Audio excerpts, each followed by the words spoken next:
Welcome to this webinar on One Health, One Planet, highlighting the environment in One Health policy and practice.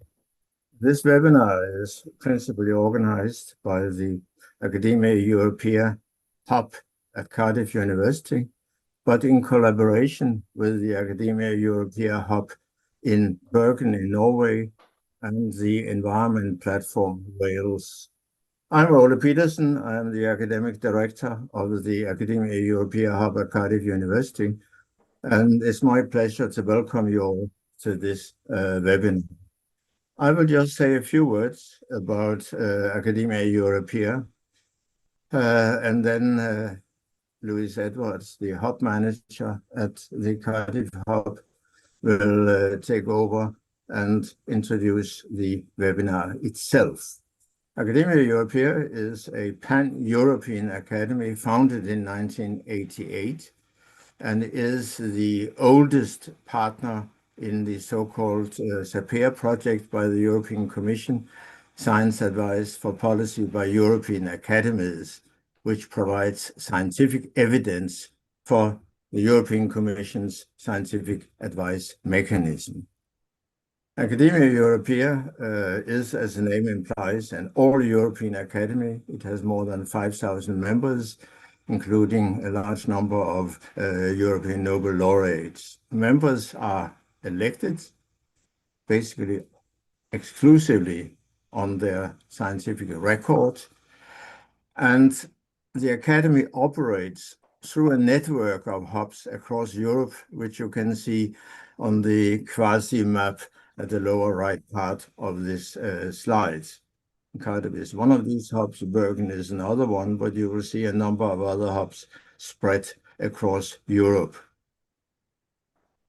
Cardiff Hub is the one that delivers the work that Academia Europaea does for the scientific advice mechanism, and Louise Edwards, the hub manager, will explain in a moment the details of how that work actually is delivered. So there's not too much more that I want to say at this point in time, because I think the most important for you is now to get on with what is undoubtedly a very topical field for European policy and for European health. And I wish you all a most enjoyable and exciting webinar. I think we have an excellent program. And I now hand over to Louise Edwards, who will introduce the webinar itself. Thank you, Ole. A word from Andre, over to you. Okay. Thank you. I am representing the FEAM. FEAM is a European Federation of European Academies of Medicine, Pharmacy and Veterinary Science, 24 members from 19 countries. It's a pleasure for me to welcome you to the One Health, One Planet webinar, and an honor to represent FEAM. It is also an honor to be here with Professor Ole Pedersen, thanks to the expert and the organizer. What about FEAM? Briefly, three major thematics areas are addressed in the One Health FEAM program. The first, focus on zoonosis, human-animal interface, and more recently, interface with environment. The second, focus on antimicrobial resistance and persistence of genetic elements in the environment. And the third is environment with special attention to find appropriate experts in ecology and to take more environmental parameters into account in our approach. FEAM is facing current challenges with the climate change. FEAM contributes to study the impact of climate change on the epidemiology of arthropod-borne diseases. With biodiversity loss, FEAM contributes to study the impact of biodiversity loss on wildlife and its role as a reservoir. On occupational health and safety, FEAM contributes to study healthcare in hospital. What are the FEAM expectations? From One Health to global health and One Health to one planet. This jump is very challenging also for FEAM, but we need more expertise in environment. From theory to practice, agreement exists on definition of One Health and on governance of One Health in Europe. But FEAM is also involved in the implementation of this One Health, One Planet action plan. So to finish, thanks to the speaker for highlighting our thinking. Thank you very much. Thank you very much, Andre. Very warm welcome to our speakers today. We have two experts from the SAPEA working group. They are Professor Lucy Robertson from the Norwegian University of Life Sciences and Dr. Andrea Ford from the University of Edinburgh in Scotland. We also welcome Professor Joanne Cable, who is Head of Organisms and Environment Division at Cardiff University. And lastly, Pablo Sagredo Martin, who is the One Health Officer at United Nations Environment Programme, UNEP. Thank you to you all. Just a quick word about the format of the webinar. I will give you a couple of minutes background, no more than that. Then you'll hear from the panel, and each speaker will give a presentation for around 5 minutes. And then we encourage audience interaction, but please use the Q&A box to put your questions to the panel, not in the chat, please. Use the Q&A. So just to tell you very quickly about what the scientific advice mechanism is, which did this work on One Health. It provides independent scientific advice and policy recommendations to the College of European Commissioners. And it's got three core components. The first is the group of chief scientific advisors. They're 7 experts from various backgrounds, and it's their job to provide policy recommendations to the European Commission. The SAPEA Consortium, and we're going to hear from 2 experts in a moment, stands for Science Advice for Policy by European Academies. So it brings together around 120 academies from 40 countries across Europe. And it's the job of SAPEA to provide the independent evidence review that informs the policy recommendations. And then lastly, we have the SAM Secretariat, which is a unit at the European Commission that supports the whole process. So very quickly, how we work is we receive a request from the European Commissioners. SAPEA reviews the evidence on that topic. That then goes to the group of advisors who write an opinion based on the evidence, and that scientific advice is then handed over to the Commission. My last slide just tells you a little bit about the request for advice on One Health. There was a scoping question posed, and the commissioners were looking at some of these areas: definitions of One Health, the tools and means to build capacities, plan and implement One Health within the EU, and then lastly, criteria and indicators to assess the effectiveness of any implementation of One Health. You can see on the right there the 2 reports that were produced. The one on the bottom is the scientific opinion of the advisors, and the dark blue one is the evidence review report produced by SAPEA. So we're going to start by looking at definitions of One Health, and over to Lucy Robertson for that. Thank you, Lucy.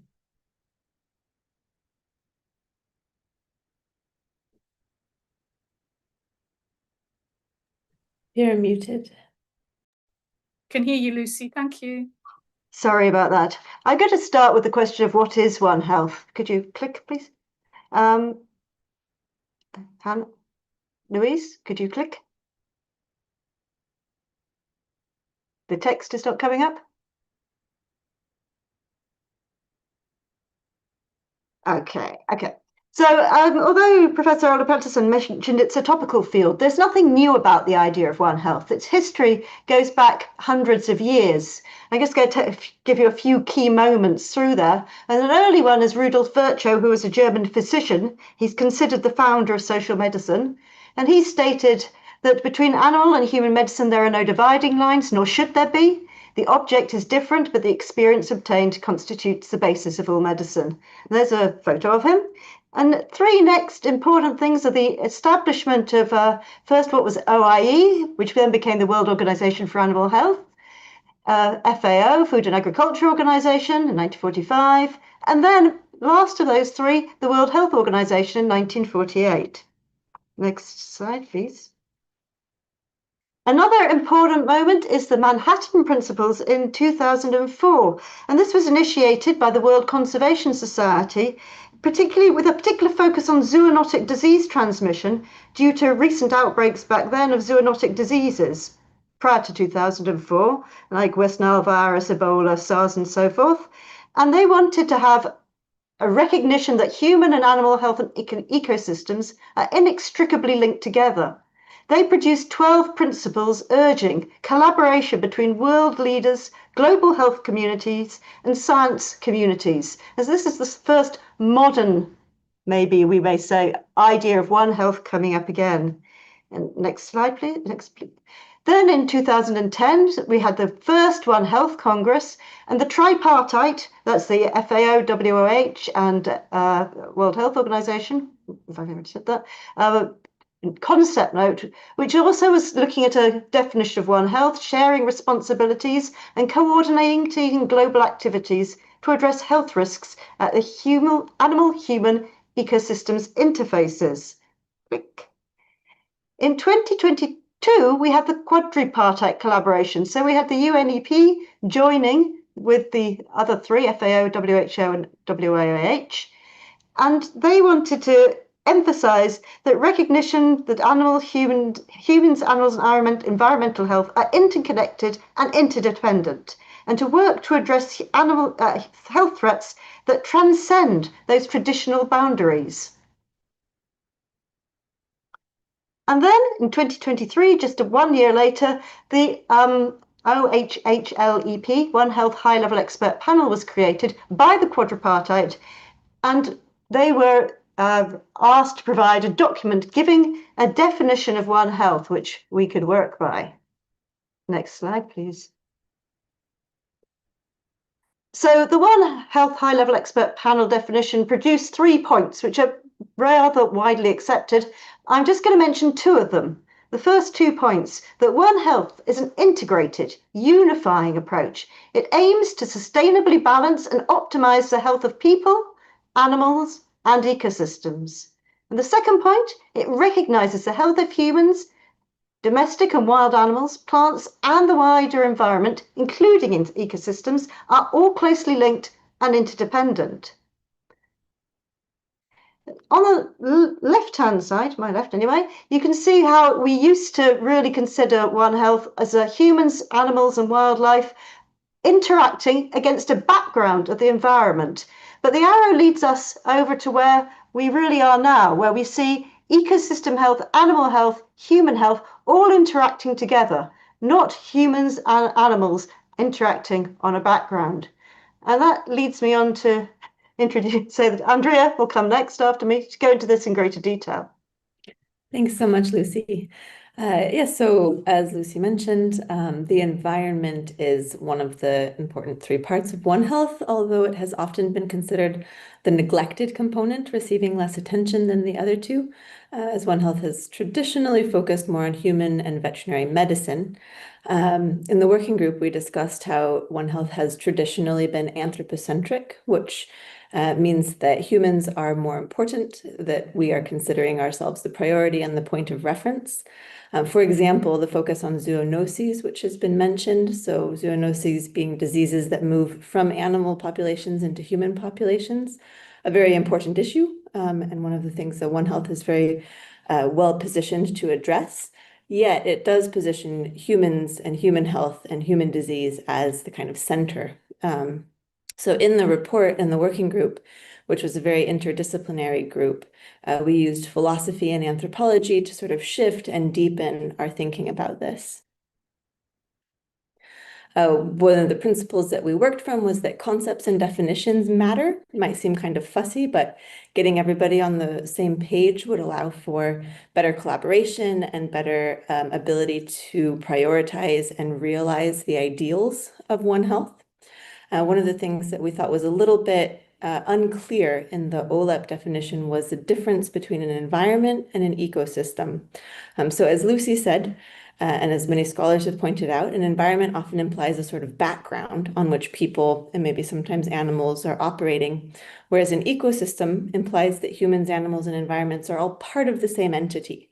There's no priority necessarily. So a background is inevitably going to seem less important than the main figures on it, and therefore to really move towards thinking with ecosystems and working as ecosystems, which is in the spirit of One Health, is just key towards integrating these three components. But it challenges anthropocentric values, and this causes a lot of practical problems. So we didn't have space in the report to really delve into how to address this change, but we named a lot of the issues so that future work could deepen it. There's social, ethical, and cultural implications to changing from a more tripartite environmental view to a really integrated ecosystemic view. One issue is, what would health ethics look like if humans are not more important than animals, plants, microbes, minerals, etc., that are all parts of an ecosystem? Some scholars have said that might look like rights for animals or even rights for nature, and these have both been movements that have achieved things in the world. Some scholars say that we need something different than rights because rights is inherently individualistic.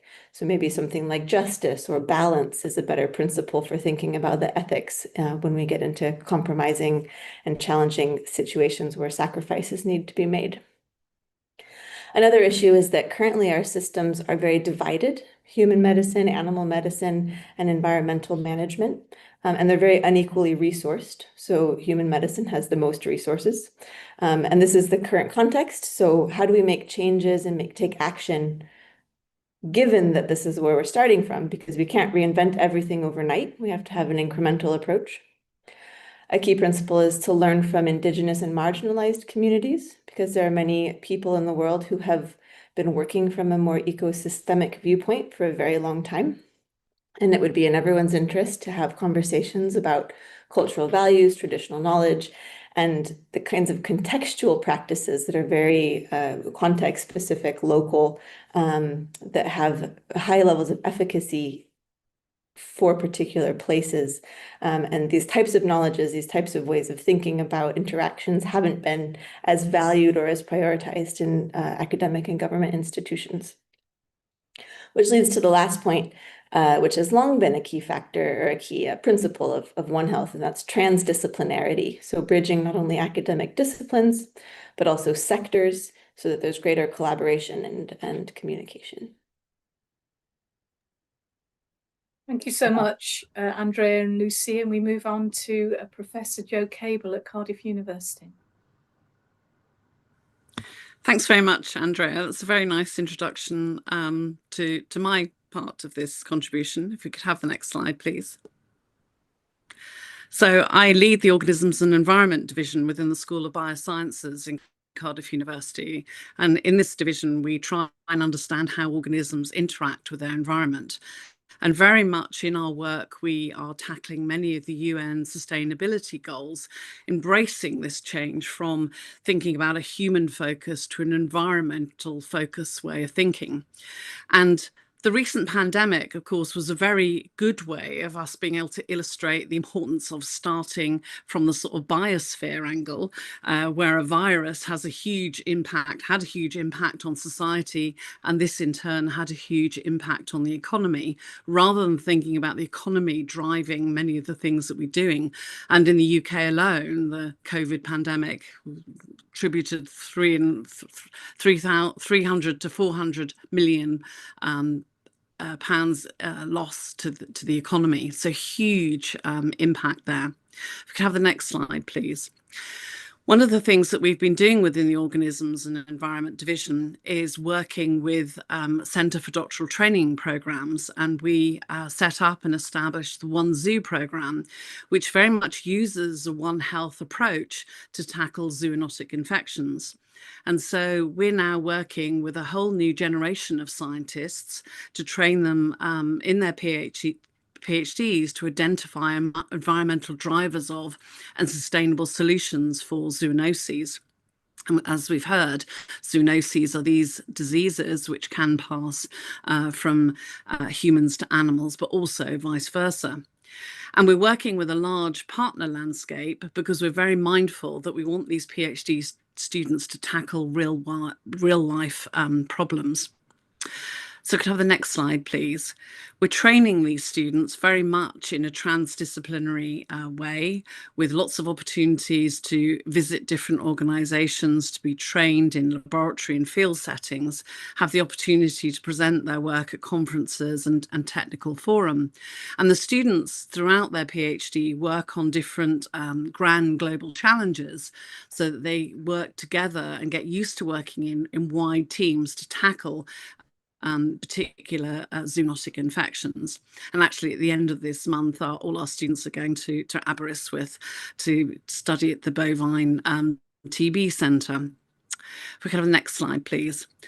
I have a couple of examples now of specific PhD projects to illustrate these facts. The first is a student, Tasha Hans, who is a vet herself, and she's working on a project looking at the impact of moving animals, and particularly traditional companion animals, dogs and cats, and the risks that poses to different countries and the movement of those animals and the potential parasites that they bring with them.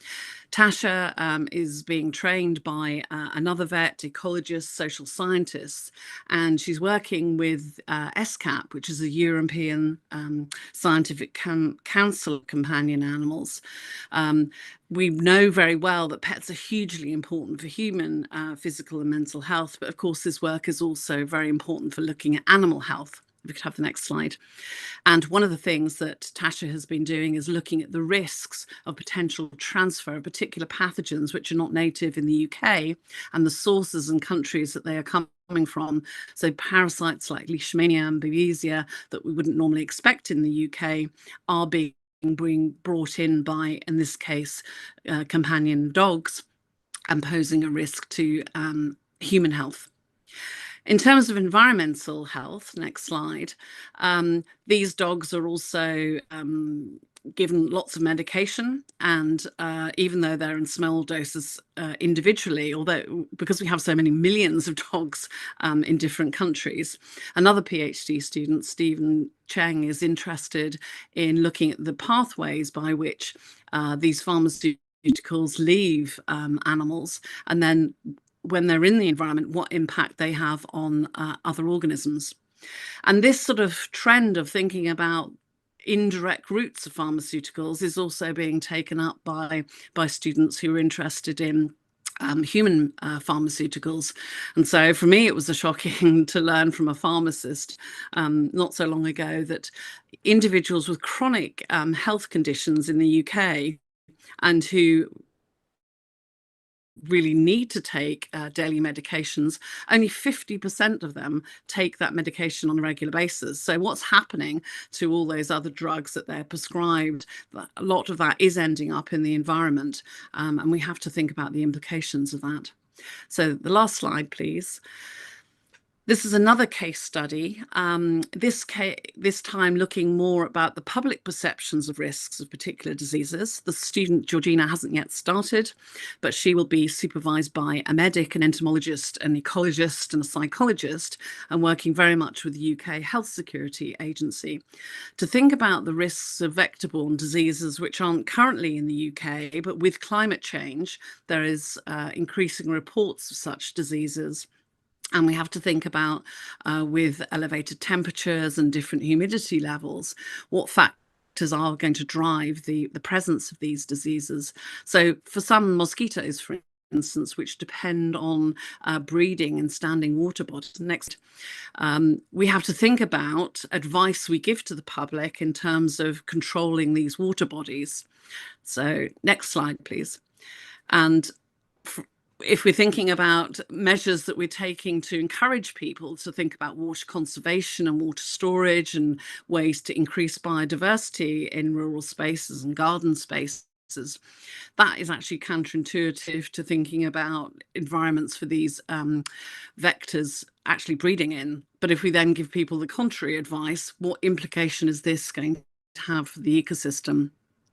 So for this project and many of the others, we're going to wait a few years to see the final outcomes of it.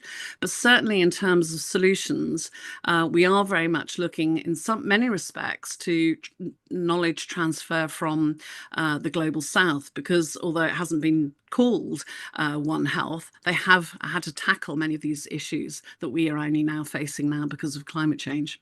Thank you very much. Pass to Pablo now. Thank you, John. Very interesting, indeed, colleagues, the presentations. And yeah, I don't have any slides, but I was asked to speak on the topic a little bit from more of a policy perspective. And I'm very happy that we already went through the OLEP definition. And yeah, I speak as part of UNEP, which is one of the 4 organizations of the quadripartite that we mentioned before, alongside FAO, WHO, and WOA. And this definition for us actually was very useful. And from UNEP, I think we were very happy with it because it definitely tells us clearly that environmental degradation, pollution, biodiversity loss, climate change are not only ecological issues, but also public health concerns and public health issues. So this is definitely a shift from being that background player that Lucy was talking about to a full partner in prevention, in detection, in response to these health risks. From UNEP's perspective, of course, our mandate to work on health stems from our core work on pollution, chemicals, biodiversity, and climate change, all of which intersect directly with human and animal health. And the fact is that this isn't new at all, and health and the environment have always been linked, and even environmentalism has its origins in the early concerns about polluted air and contaminated water, chemical exposure, all of which threatened people's lives and well-being. So UNEP's mandate, our medium-term strategy, the resolutions from the UN Environment Assembly that give us that mandate recognize these connections and give us the responsibility to act on them. I wanted to touch briefly on the key international policy processes that are central to One Health and where we're actively engaged, that I think are of interest to everybody or should be here. The first one being the Global Action Plan on Biodiversity and Health, which was adopted last year at COP16 in Cali, the Biodiversity COP. And this is essentially it's a voluntary global roadmap that invites the countries, the parties, to mainstream biodiversity and health interlinkages into the country's national biodiversity strategies and action plans. So to designate national focal points for biodiversity and health, enhanced multi-sectoral collaboration across environment, health, agriculture, etc. Professionals. And yeah, this is definitely a task now that we're supporting countries in, and I think this is something that is quite exciting because yeah, it's a consensus in the end that countries have made, where we see those linkages very very directly, and this is applicable to these strategies that countries are now developing. Another, let's say, framework or process that we're very much involved in and that's very relevant to the conversation is the Global Framework on Chemicals that was agreed in Bonn in 2023. This replaces the SAICM, or Strategic Approach to International Chemicals Management, which is what this framework used to be called, and it establishes targets, principles, and governance mechanisms for the sound management of chemicals and waste, with, of course, direct implication for human and environmental health. UNEP hosts the secretariat actually, and also plays a lead role in the implementation.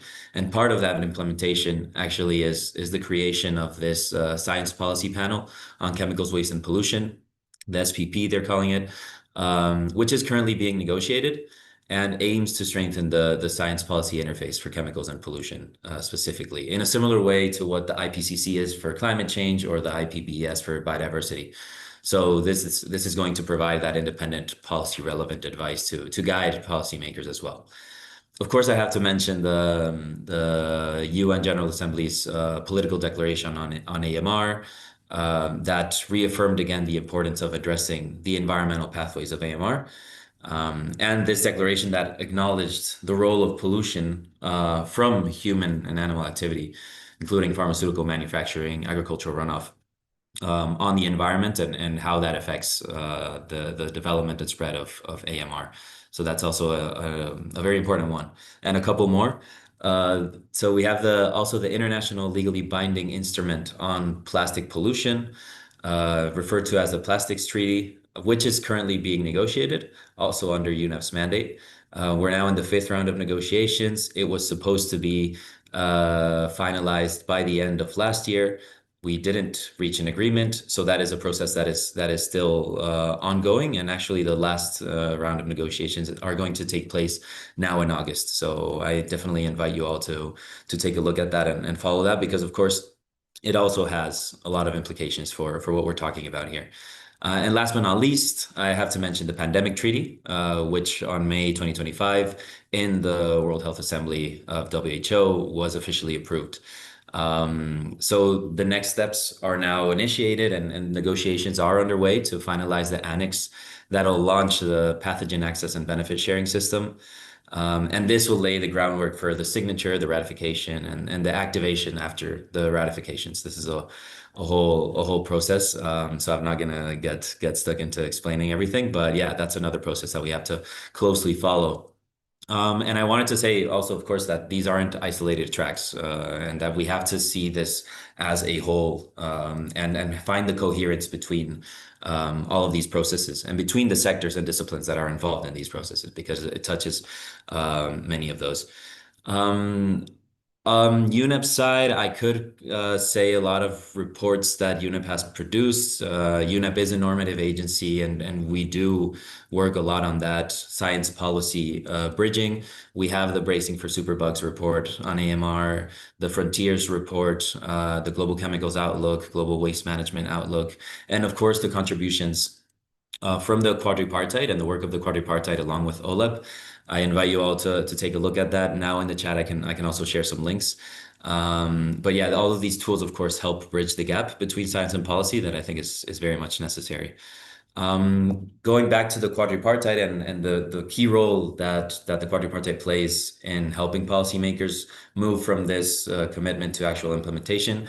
One thing that I wanted to highlight that has happened recently in the space of the quadripartite and our work on One Health is that we've recently launched a community of practice on One Health governance that is hosted by a knowledge platform that FAO hosts. And this is a space for policymakers, One Health experts, practitioners, indigenous peoples, all other stakeholders to collaborate on strengthening the One Health governance frameworks at many levels, so global, regional, national, local.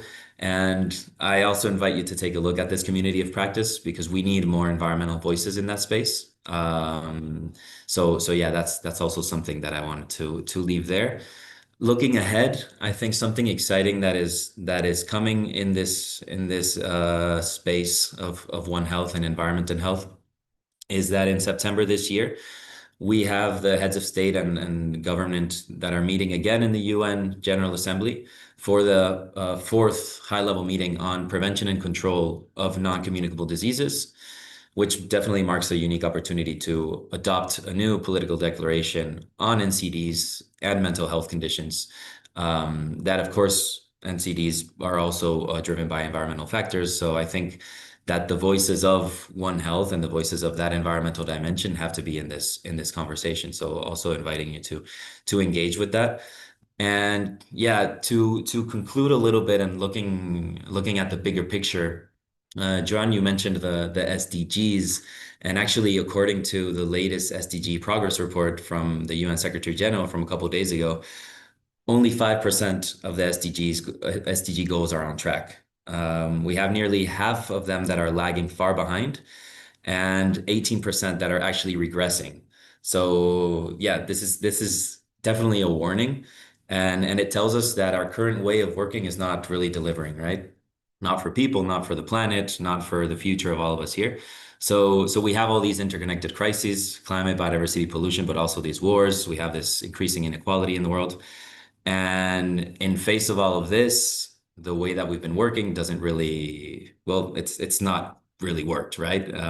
So One Health and this approach, and it being only an approach, I think offers coherence, a practical and science-backed approach to reconnect with what we've artificially separated, which is that human health, animal health, the health of the ecosystems.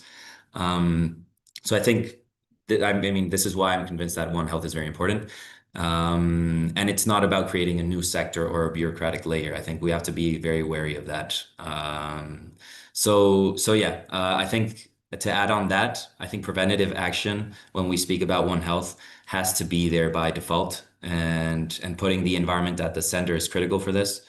So yeah, we also have to ask those deeper questions of why is it that our environment is being degraded so rapidly? What do we have to change in how we value, manage, and protect it, or what the priorities are for states, governments, private sector, et cetera, right? So I think those questions have to come up, and yeah, again, One Health isn't just about health; it's about building this more resilient and fair and sustainable world that I hope we all aim to do. So yeah, I'm gonna leave it at there and give the floor to Hannah, I believe. Yes, thank you, panel. And we now move into Q&A, and it's going to be moderated by Dr. Hannah MacDonald, who was the project manager for the One Health work. So Hannah, over to you. Hi, afternoon, everyone. We've had lots of questions coming in on the chat, which is really great. So please keep those coming in. We've got just about 20 minutes for questions. And I'm going to start with a couple that have come in that touch on some of the definition questions that were covered in sort of the first half of the presentations. And so one of those is around the increasing recognition of the importance of oceans to both human and animal health, and whether there are plans within One Health to increase the focus on oceans and ocean science. There was a big ocean meeting in France earlier this year.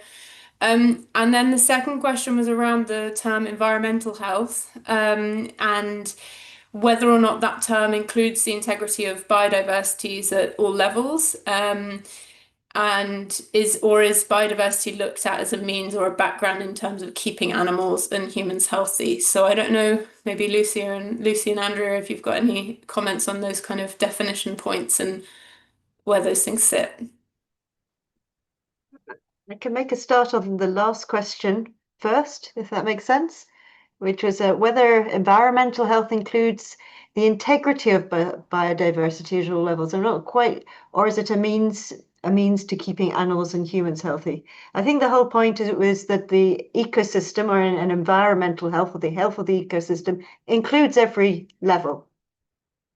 And it's not just thinking of humans and animals, but because of the interaction between every aspect, we have to include, for example, plants, which are never usually mentioned as part of the things to be kept healthy. But obviously, without plants, then animals and people are not healthy. So everything is an interaction, and that is really so. Here, the integrity of biodiversity. I mean, there are differences, but there is also interactions, which results in things becoming more similar or expanding outwards. So it's a little bit complicated.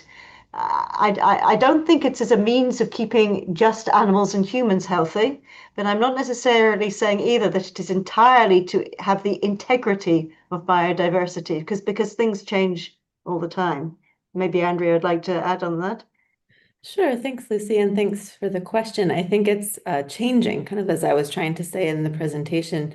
Traditionally, environmental health is a branch of public health, which is about human medicine, but it is changing through initiatives like One Health and how it has been developed over the past century to understand that the things are all linked and that biodiversity is key at all these levels. So it's not a stable term. It has historically had a meaning, and that's evolving through initiatives like this group, hopefully towards what Lucy's talking about, where the integrity of biodiversity is valued in and of itself. And in terms of oceans and ocean science being involved in One Health, is anyone, I don't know, Pablo, you might also have a sense of to what extent some of the work around oceans relates. I can maybe come in on that one quickly, and without maybe I don't know, very clear answer, but definitely, or at least what I see in the international stage is that the worry for oceans and the impacts that the changes that are happening in the ocean are going to have on our health are definitely increasing. We had this year the UN Oceans Conference that brought together a lot of heads of state as well. and we have the BBNJ treaty to protect high seas.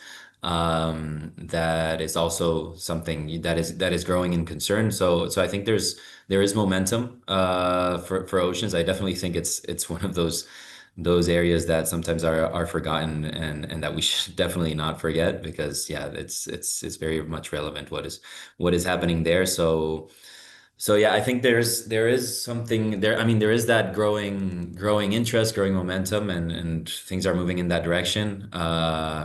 Maybe not as much as they should, but these things, of course, sadly take time. So yeah, just trying to be a bit positive on that one. And one more while we are on definitions.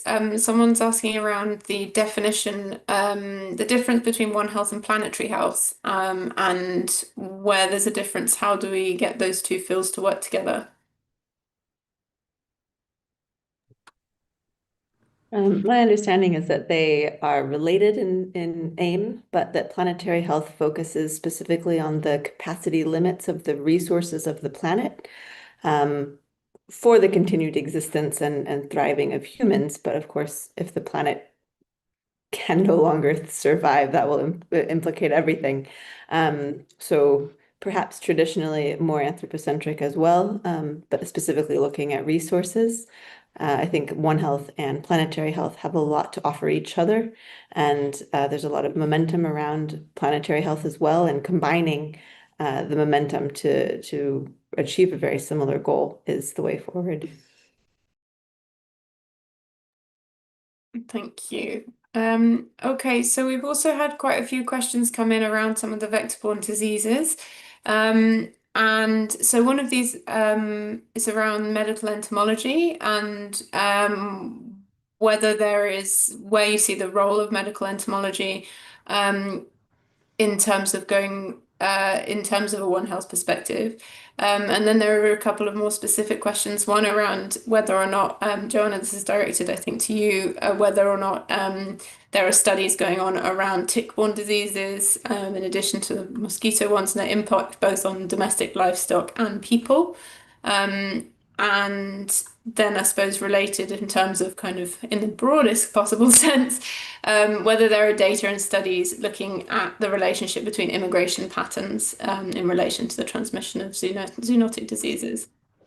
So starting on the medical entomology, yes, it's a hugely important field, and certainly one of the projects I mentioned on Buzz Off, there will be an entomologist, medical entomologist, involved in that program, and certainly the student will have some training in sort of taxonomy and key entomological issues. So yes, very important area, and definitely one that we want to include. With regard to tick-borne pathogens, agree they are hugely important and becoming increasingly important in the UK. We do have a couple of studies on those, and I could put a link to the One Zoo projects in the chat. And if anyone has any interest in any of those particular projects, or has particular feedback, or like to get involved, please either do contact me or the people involved in those specific projects. And then I think your last question was something with regard to immigration and movement of people. I personally don't have any access to such data, but certainly the UKHSA, I know, do have data on this, and I think globally, perhaps Pablo can comment on this further, but we are increasingly aware with global disruption, wars, transports, movement and forced movement of huge communities from one region to another, and often people being located in unsuitable housing, or often no housing, then that does make those individuals really very vulnerable to infectious disease, and so is a huge problem, and something, yeah, we really need to focus on. I think that was all the questions. Yep. Thank you. Just, does anyone else want to jump in on any of those? Anything to add? Nope. Okay. So a couple, Pablo, I might start with you in relation to both pollution and agriculture. What role do you think that livestock farmers and land managers can have to play in implementing the One Health agenda? And I'm saying Pablo because that's where the person asking questions directed it, but if anyone else wants to jump in, please do. Yeah, I think that one, I mean, it's a big question because well, livestock farmers, land managers, I think they're very much at the front line of what we're talking about, and their decisions are going to have impacts on zoonotic disease risk, AMR, ecosystem health, food safety, and nutrition, which is something that we haven't mentioned yet, but definitely also very important here. Yeah, I would, of course, wish for these groups to be engaged in One Health, to learn about One Health and to practice One Health. But for that, I think we need more enabling spaces, more potentially incentives for them to support these practices that reduce health risks and that protect ecosystems. We need also for them to participate and to co-create these policies or these practices, to also share their knowledge and their capacity. So yeah, I definitely think that they're key actors here, and yeah, that there is of course a role for them to play. Joanne? And just to sort of follow that up, we are working with the National Farmers Union in the UK to look at some of these issues. I think they're very aware that potentially they use quite a lot of pharmaceuticals, and they're very keen to think about particularly nature-based solutions, about how they can reduce and in their form of slurry in different formats, and how we can optimize degradation of those pharmaceuticals to compounds that are less toxic or not toxic to the environment. And that also builds in with thinking about water storage, groundwater runoff, implications of flooding. So it builds into a much wider issue. And I must say, yeah, we've had great support from many farmers who are really keen to think about different ways that they can manage water and potential waste from farms in different ways. Thanks. And I think that relates to kind of my next question, which is around some of the pesticide and biocide authorization in agricultural practice in Europe, and whether they should be transformed from a One Health perspective. I don't know if anyone has any insights on that in terms of food systems and regulation, or perhaps whether that's something, Pablo, that the new UN Science Policy Interface Panel might be considering. Yeah, so actually, maybe something quick on that. From the quadripartite side, now we actually have the FAO chairing the global quadripartite, and one of their priorities is, of course, to look more at the food systems aspects of One Health. So there will be a bit of a shift there for this year at least, because FAO is leading on that, and their expertise is exactly there. When it comes to regulation, I think the big one there to look at is the revision of REACH, right, in the EU. I think that's a very relevant piece of legislation to come, and yeah, we'll see how that is. I mean, or if that takes this One Health approach into account at all. I think there is where the legislators really have to step up, because if not, well, it's kind of business as usual. So we'll see. I don't know of more right now, or I think that is probably the one to highlight right now. Yeah. Thanks. We've got a question that's come in that I think touches on one of the chapters included in the evidence review report around what the best indicators of environmental health or ecosystem function are. I don't know, Lucy or Andrea, if either of you wanted to touch on that and what that was found in that evidence review in terms of indicators in One Health.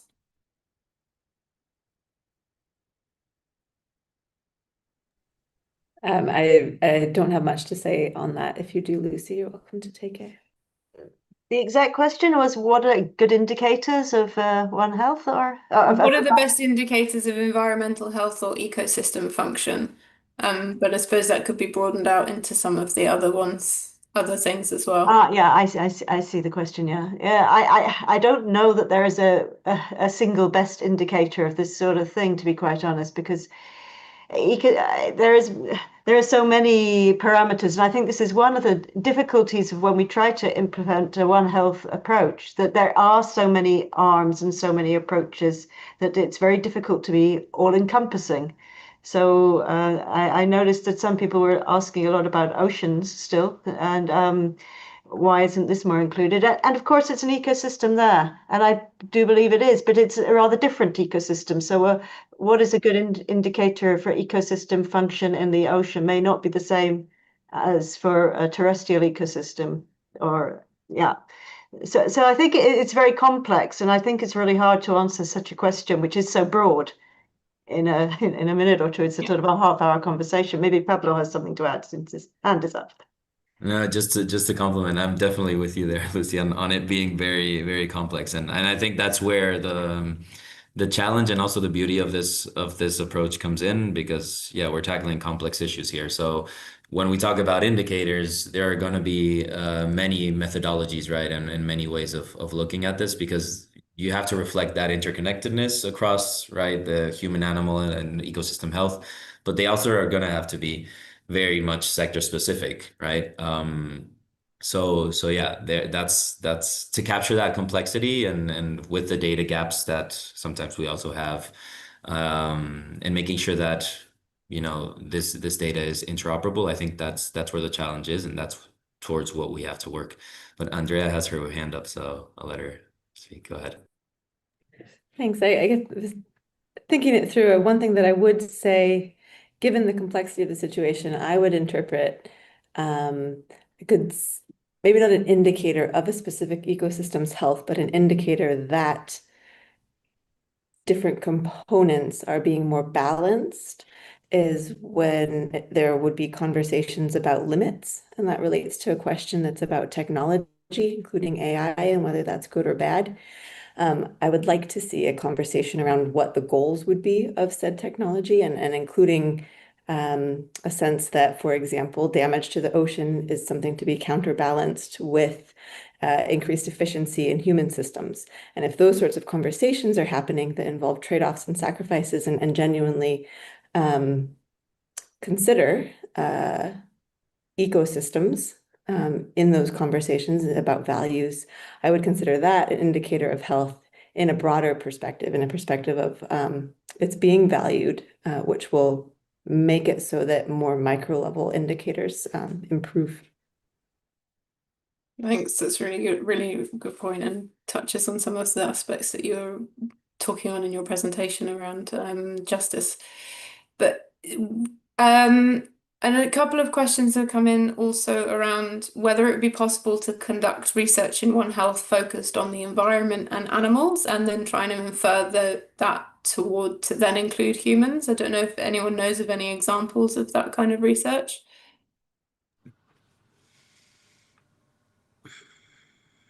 I can say something. I think there's quite a few projects which do look at environmental and animals, and then try to look at those results in the context of human health and human well-being. There is not many very, very wide projects that I know of, because it's, as I already said, it's so difficult to get all the different components on board. When you write a grant proposal, you don't necessarily know all the people that you need to have until you've started doing it and realize you're a gap. So that's a challenge for people who try to write those. But we have had some projects in Ethiopia looking at environmental pollution and the effect on livestock, and then trying to associate that with how families who are using that livestock are getting along. But but there is so much which is missing in that.